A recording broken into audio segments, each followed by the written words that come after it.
Welcome to NS TV. నేను రాజీవ్. ముందుగా headlines చూద్దాం.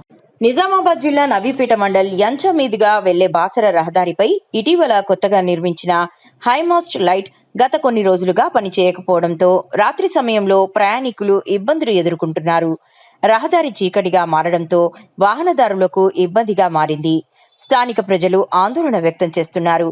కొత్తగా ఏర్పాటు చేసినప్పటికీ లైట్ పనిచేయకపోవడంపై ప్రజలు, సంబంధిత అధికారులు, గ్రామ పంచాయతీ సిబ్బంది వెంటనే స్పందించి మరమ్మతులు చేపట్టి తిరిగి వెలుగులు అందించాలని కోరుతున్నారు.